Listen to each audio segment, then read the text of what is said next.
So hello everyone, welcome back to the channel. तो आज की इस वीडियो में हम कंटिन्यू करेंगे आपके माइक्रोबायोलॉजी के यूनिट नंबर 3 का पैथोजेनिक ऑर्गेनिज्म का नेक्स्ट टॉपिक जो है ग्राम नेगेटिव कोकाई। पहले वाले वीडियो में हमने डिस्कस किया था कि जो पैथोजेनिक ऑर्गेनिजम्स होते हैं, ऐसा इंट्रोडक्शन में रिव्यू किया था कि वो हार्म करते हैं।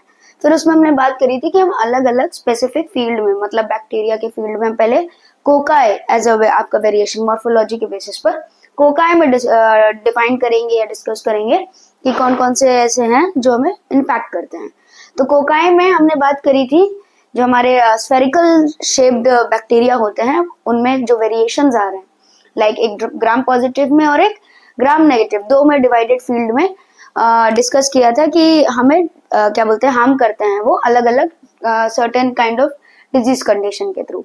ठीक है, तो पहले वाले वीडियो में हमने डिस्कस कर लिया था ग्राम पॉजिटिव कोकाई। ठीक है, कोकाई का एक पहला वेरिएशन जिसमें वो हमें अलग अलग क्या बोलते हैं, आप कह सकते हो डिजीज कंडीशन वो कर रहे थे, विद दैट वो हमें हार्म कर रहे थे। अब हम इस वाले वीडियो में हम डिस्कस करेंगे कि ग्राम नेगेटिव कोकाई कैसे हमें हार्म करते हैं, वो कौन कौन से होते हैं, उनके क्या क्या नेचर हैं, कैरेक्टरिस्टिक्स हैं, ये सारी चीजें। ठीक है, तो शुरू करते हैं। तो ग्राम नेगेटिव कोकाई वेरी आप कह सकते हो बहुत छोटा एक वो है जिसमें हमारे सिर्फ दो टाइप ऑफ बैक्टीरिया आपके प्रेजेंट होते हैं। ठीक है, तो इसको हम जल्दी से फिनिश करते हैं, then we will talk next. बात करते हैं ग्राम नेगेटिव कोकाई की। तो कोकाई हम सब जानते हैं क्या होते हैं, स्फेरिकल शेप बैक्टीरियाज होते हैं। ठीक है, जिनमें आप कह सकते हो कि हमने डिवाइड किया था ग्राम पॉजिटिव और ग्राम नेगेटिव। ग्राम पॉजिटिव में स्ट्रेप्टोकोकस, स्टेफाइलोकोकस, न्यूमोकोकस हम डिस्कस कर चुके हैं।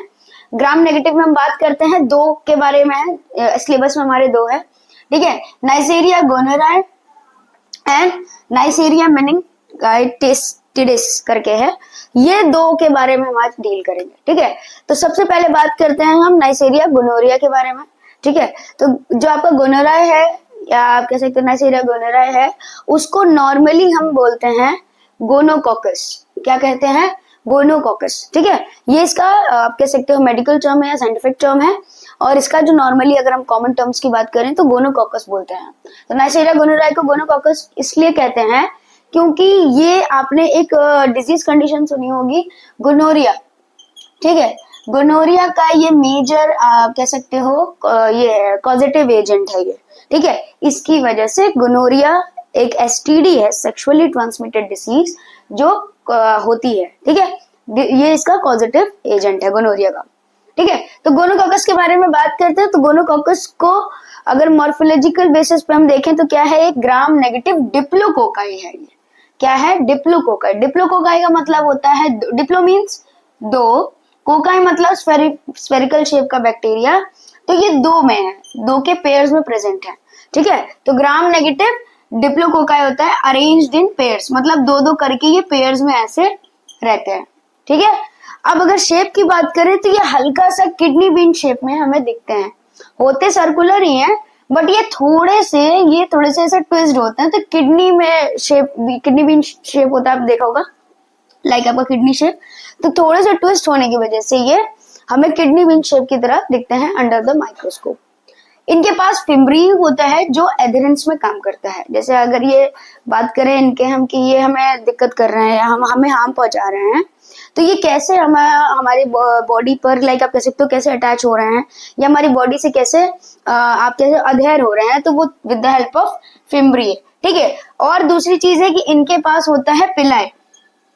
इनमें क्या होता है आपका पिलाई। पिलाई हमने बात किया था ना कि ये सेक्सुअल डिवीजन में हेल्प करता है। ठीक है, तो पिलाई में इनके पास होता है, तो इसकी वजह से क्या करते हैं ये प्रॉपरली मल्टीप्लाई करते हैं। जब लाइक अगर मान लीजिए सिंगल पेयर भी अगर आपके बॉडी में कहीं ना कहीं से इन्वेड हो गया, तो फिर वो जल्दी रैपिड मल्टीप्लिकेशन करेंगे और फिर आपको हार्म करेंगे।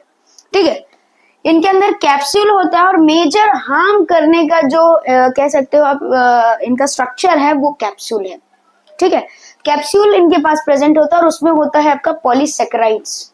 ठीक है, इसमें पॉलीसेकेराइड्स होते हैं और जो आपका कह सकते हो एंडोटॉक्सिन्स और टॉक्सिन्स फॉर्म करते हैं, जिसकी वजह से ये आपको हार्म करते हैं।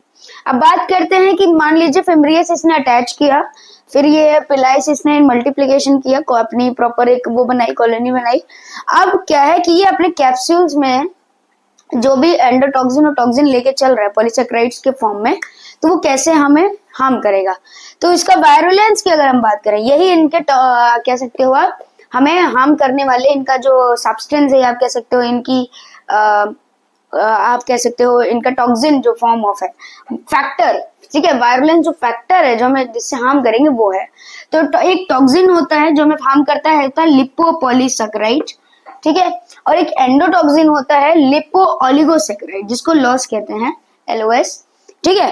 तो एक टॉक्सिन होता है और एक एंडोटॉक्सिन होता है, इन दोनों के सिक्रीशन से या आप कह सकते हो इन दोनों की हेल्प से, ठीक है, ये क्या करते हैं हमें जो भी हमारा लाइक गोनोरिया की अगर हम बात करें तो ये हमारे जेनाइटो यूरिनरी ट्रैक्ट के म्यूकस मेम्ब्रेन को हार्म करते हैं, ठीक है।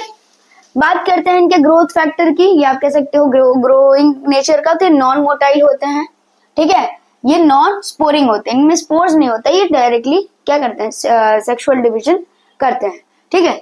एरोब्स होते हैं ये नेचर में, एरोब्स का मतलब होता है विदाउट आपका कह सकते हो with the help of oxygen, ठीक है। तो ये एरोब्स होते हैं नेचर में, और लेकिन इनमें 3 to 10% ऑफ कार्बन डाइऑक्साइड भी रिक्वायर होता है, मतलब इनको चाहिए होता है फॉर द ग्रोथ, ठीक है। तो वो उनको आपके जेनेटिक यूरिनरी ट्रैक्ट में मिल जाता है इजिली, क्योंकि वो एक्सक्रीटरी आपका कह सकते हो पार्ट होता है बॉडी का, ठीक है।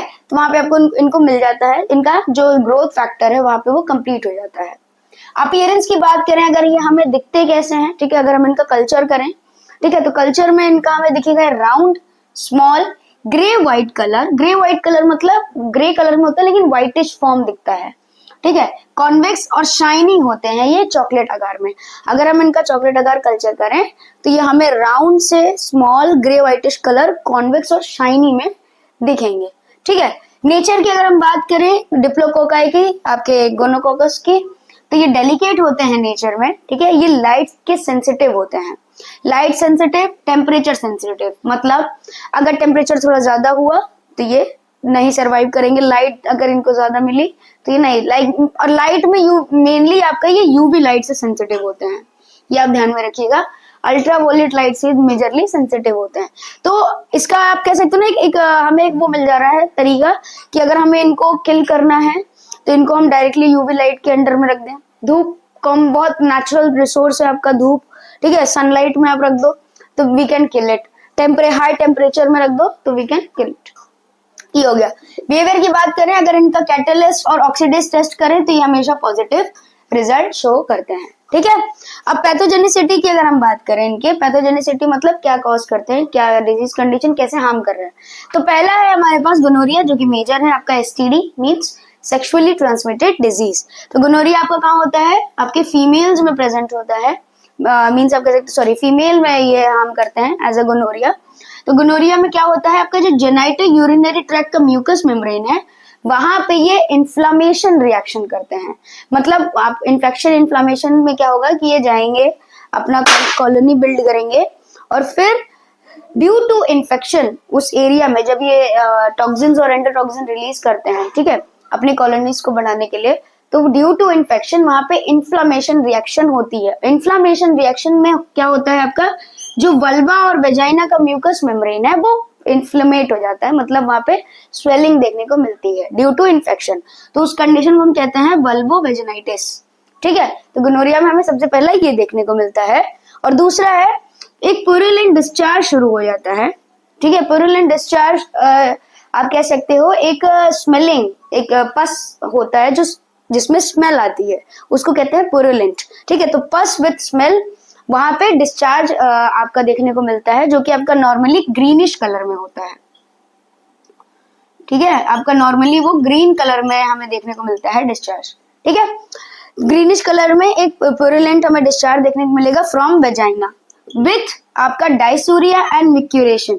डाइसूरिया और मिक्यूरेशन में क्या है कि जब भी जो भी फीमेल है वो जब भी यूरिन पास आउट करने के लिए जाएंगी तो उनको डिफिकल्टी होगी, और प्लस उनको बार बार फीलिंग आएगी हमें यूरिन पास आउट करनी, बट वो ऐसा कर नहीं पाएंगे डिफिकल्टी की वजह से।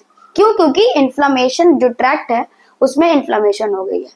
इंक्यूबेशन टाइम अगर हम टाइम पीरियड की बात करें तो इस जो आपका गोनोरिया है, ठीक है, या गोनोकॉकस है, तो इसमें होता है 2 से 7 दिन का। 2 से 7 दिन मतलब जैसे ही इन्फेक्शन हुआ और इन्फेक्शन के बाद वो ग्रो करके आपको जब तक सिम्टम दिखेगा, ठीक है, उसके बीच का time period that is 2 to 7, मतलब वो इन्फेक्शन करेंगे और 2 से 7 दिन बाद आपको सिम्टम दिखेंगे, ठीक है, कि आपको ये डिस्चार्जेस आ रहे हैं, आपका इन्फ्लेमेशन हो गया, आपको यूरिन पास आउट करने में दिक्कत है। बाकी के भी अलग है, इनके 3 और पैथोजेनिसिटी हैं, मतलब क्या क्या और है काम करने वाला, तो वो बात करते हैं। गोनोरिया के बारे में हमने डिस्कस कर लिया है। अब आगे बढ़ते हैं नेक्स्ट डिजीज कंडीशन की वजह, मतलब जो हमारे गोनोकॉकस की वजह से होते हैं।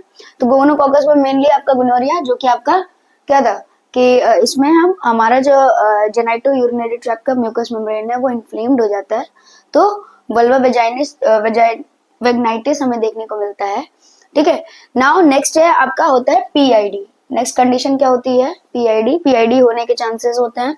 पीआईडी क्या है आपका? पेल्विक इन्फ्लेमेटरी डिजीज, ठीक है। तो पेल्विक इन्फ्लेमेटरी डिजीज कंडीशन क्या है कि इसमें आपका जो पेल्विक रीजन के जितने भी आपके स्ट्रक्चर्स होते हैं उनमें इन्फ्लेमेशन होता है, इसीलिए इसको डिजीज कंडीशन, मतलब एक साथ कई स्ट्रक्चर्स में इन्फ्लेमेशन हमें देखने को मिलता है। फीमेल्स की अगर हम बात करें, ठीक है, फीमेल्स में अगर हम बात करें तो एंडोसर्विक्स, सर्विक्स, यूट्रीन वॉल और यूरेथ्रा जैसे स्ट्रक्चर्स में हमें इन्फ्लेमेशन देखने को मिलता है एक साथ ड्यू टू इन्फेक्शन ऑफ आपका गोनोकॉकस, ठीक है। और अगर मेल्स में बात करें, मेल्स में क्या होता है कि आपका प्रोस्टेट ग्लैंड का इन्फ्लेमेशन, ठीक है, सेमाइनल वेसिकल का इन्फ्लेमेशन, एपिडाइमिस का इन्फ्लेमेशन और यूरेथ्रा का इन्फ्लेमेशन हमें देखने को मिलता है। तो ये कंडीशन आपकी क्या होती है? पीआईडी। क्या होती है? पीआईडी, ठीक है। ये आपकी कंडीशन हो गई। देन नेक्स्ट इज हमें मेल्स में मेनली क्या देखने को मिलता है ड्यू टू गोनोकॉकस? प्रोकाइटिस, ठीक है। मेल्स में हमें देखने, फीमेल्स में भी होता है लेकिन मेनली हमें मेल्स में देखने को मिलता है, वो होता है प्रोकाइटिस। तो मेल और फीमेल में ज्यादा होता है, लेकिन मेल्स में हमें देखने को मिलता है 80% और फीमेल्स में 20%, ठीक है। तो इसमें क्या है कि आपका ये इन्फ्लेमेशन ऑफ रेक्टम है। क्या है? रेक्टम का इन्फ्लेमेशन है, ठीक। रेक्टम का inflammation due to infection caused by gonococcus. 4 जो कंडीशन है वो है आपकी डिसेमिनेटेड इन्फेक्शंस। तो डिसेमिनेटेड इन्फेक्शंस में क्या क्या आता है आपका? डर्माटाइटिस, ठीक है, आर्थराइटिस सिंड्रोम हो सकता है, मेनिंजाइटिस हो सकता है, एंडोकार्डाइटिस हो सकता है, और बच्चों में मेनली आप ये हमेशा याद रखें गोनोकॉकस की वजह से होता है नियोनेटल ऑप्थेल्मिया, मतलब infection inflammation of I in neonates, ठीक है। तो ये गोनोकॉकस की वजह से होता है। नेक्स्ट बात करते हैं आपका इसके मैनेजमेंट के बारे में। ट्रीटमेंट की बात करें अगर हम मैनेजमेंट की, तो जो ड्रग ऑफ चॉइस होता है गोनोकॉकस का वो होता है आपका सिफालोस्पोरिन, ठीक है। सिफालोस्पोरिन आपका दिया जाता है मेनली, ये आपको आईएम इंट्रामस्कुलर मींस इंजेक्शंस के रूप में देते हैं, ठीक है, जो कि होता है आपका 250 mg, ठीक। और ये आपका क्या बोलते हो कि कॉम्बिनेशन थेरेपी में देते हैं, मतलब एंटीबायोटिक की कॉम्बिनेशन थेरेपीज में मेनली दिया जाता है। वैसे तो पेनिसिलिन अगर हम देते हैं तो रेजिस्टेंस कॉमन होता है, इसीलिए पेनिसिलिन को अवॉइड करते हैं ज्यादातर, ठीक है। एंटीबायोटिक थेरेपी की अगर हम बात करें तो सेफेक्सिम, सेफ्ट्रियाक्सोन, ओफ्लॉक्सासिन और सिप्रोफ्लॉक्सासिन आपका ट्रीटमेंट एज अ गोनोकॉकस के लिए चलता है, ठीक है, गोनोकॉकस कोकाई के लिए। नाउ हम बात करते हैं नेक्स्ट आपका जो है मेनिंजाइटिस आपका जो है उसके बारे में बात करते हैं। आपका ग्राम नेगेटिव कोकाई जो सेकंड है आपका नाइसेरिया मैग्नेटाइटिस, ठीक है। तो मेनिंजाइटिस का एक कह सकते हो कॉजिंग फैक्टर है ये, ठीक है, मेनली आपका कॉज करता है मेनिंजाइटिस, जो कि एक सीवियर फॉर्म ऑफ आपका इन्फेक्शन है, ठीक है। इसको नॉर्मली हम मेनिंजोकोकस कहते हैं। क्या कहते हैं? मेनिंजोकोकस, ठीक है। तो मेनिंजोकोकस जो आपका ग्राम नेगेटिव आपका कोकाई है वो आपका अगर कैरेक्टरिस्टिक्स की बात करें तो कैसा दिखता है? ग्राम नेगेटिव कोकाई है, डिप्लोकोकाई होता है, क्योंकि ये भी पेयर्स में प्रेजेंट होते हैं, ठीक है। नॉन स्पोरिंग और नॉन मोटाइल होते हैं, कॉनकेव एजेस होते हैं, जैसे उसमें हमने बात की थी कि इसके किडनी शेप में होता है, बट इसके जो एजेस होंगे वो कॉनकेव में होंगे, ठीक है, बल्ज्ड होंगे। देन कैप्सूल इसके अंदर भी होता है जिसमें पॉलीसेकेराइड्स प्रेजेंट होते हैं, लेकिन इसमें मेनली क्या प्रेजेंट होता है आपका? लिपो ओलिगोसेकेराइड, ठीक है। इसमें मेनली आपका क्या प्रेजेंट होता है? लिपो ओलिगोसेकेराइड, जो कि आपका वायरुलेंस फैक्टर होता है मेजरली, जिसकी वजह से ये डिजीज कंडीशन कॉज करता है। अपीयरेंस की बात करें अगर ब्लड अगर में इसका कल्चर कर रहे हैं तो स्मॉल दिखेगा, राउंड, शाइनी और नॉन हीमोलाइटिक दिखेगा, मतलब सेल्स को हार्म नहीं करेगा, ठीक है। अगर इसका हम बिहेवियर की बात करें तो वीक डिसइंफेक्टेंट से ये क्या बोलते हैं किल किया जा सकता है, जैसे 1% मर्क्यूरी क्लोराइड आपका सॉल्यूशन हो या 1% फिनॉल का सॉल्यूशन हो। ठीक है, नेक्स्ट बात करते हैं नेक्स्ट क्या क्या ये डिजीज कंडीशन कॉज कर सकता है। पैथोजेनिसिटी की बात करें तो ये आपका मेनली मेनिंजाइटिस, ठीक है, मेनिंजाइटिस कॉज करता है, लेकिन उसका एक कह सकते हो एक स्टेजेस है। तो पहला जो स्टेज है उसमें ये नेजोफेरेंजियल इन्फेक्शन कॉज करता है। ठीक है, नेजोफेरेंजियल जो इन्फेक्शन है वो मींस क्या करेगा, आपके नेजोफेरेंस के म्यूकस मेम्ब्रेन पर ये एडहेयर करेगा, जैसे वो आपके म्यूकस मेम्ब्रेन ऑफ जेनिटोयूरिनरी ट्रैक्ट पे कर रहा था, ये आपके नेजोफेरेंजियल पे करेगा। एडहेरेशन के बाद अगर इंक्यूबेशन की बात करें तो 3 to 5 डेज के बाद आपको सिम्टम्स दिखेंगे, जिसमें आपको मेनिंजस इन्फ्लामेशन दिखेगा और पस फॉर्मेशन दिखेगा।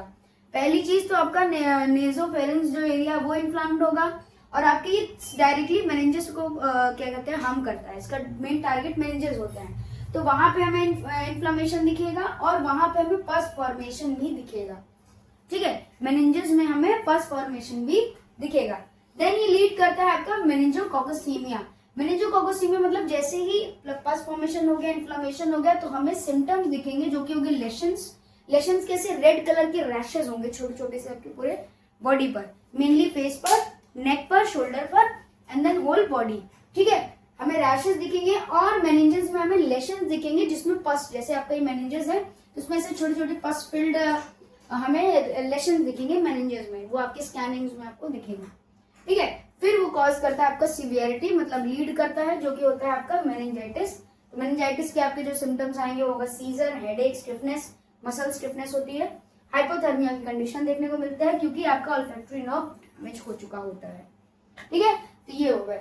अब इसके ट्रीटमेंट की बात करें तो इसका डीओसी मतलब ड्रग ऑफ चॉइस हमेशा पेनिसिलिन होता है, लेकिन अगर कोई पर्सन मींस पेनिसिलिन से एलर्जिक है या उसको कोई प्रॉब्लम है तो वहां पे हम रिफाम्पिसिन और सिप्रोफ्लॉक्सासिन एज ए ट्रीटमेंट आप कह सकते हो यूज करते हैं।